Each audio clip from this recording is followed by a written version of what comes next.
10 రోజుల క్రితం జరిగినటువంటి జెడ్పీటీసీ ఉప ఎన్నికల్లో భారతదేశ ప్రజాస్వామ్యబద్ధంగా ప్రజలందరికీ కల్పించిన ఓటు హక్కుని ఆంధ్రప్రదేశ్ రాష్ట్రంలో ఓటు హక్కును వినియోగించుకోలేని దుస్థితికి తీసుకొచ్చిన ఈ రాష్ట్ర ప్రభుత్వం. ఒక్కసారి ఆలోచన చేయాలి.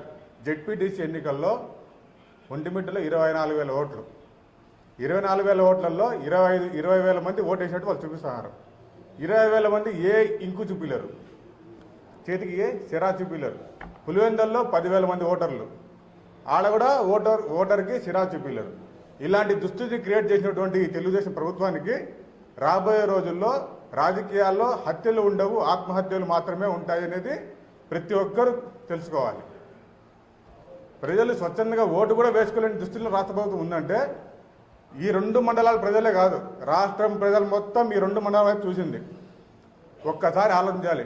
పులివెందుల ప్రజల కోసం ఎస్పీ, డీజీపీ, పోలీసులు, పోలీస్ మెన్ను దగ్గర 4,000 మంది పోలీసులు ఉన్నారు అక్కడ.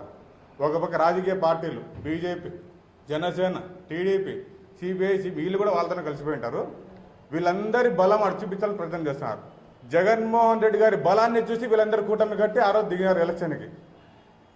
ఈ ప్రజలందరూ ఖచ్చితంగా ఓటేసింటే కూటమి ప్రభుత్వానికి బుద్ధి వచ్చేది.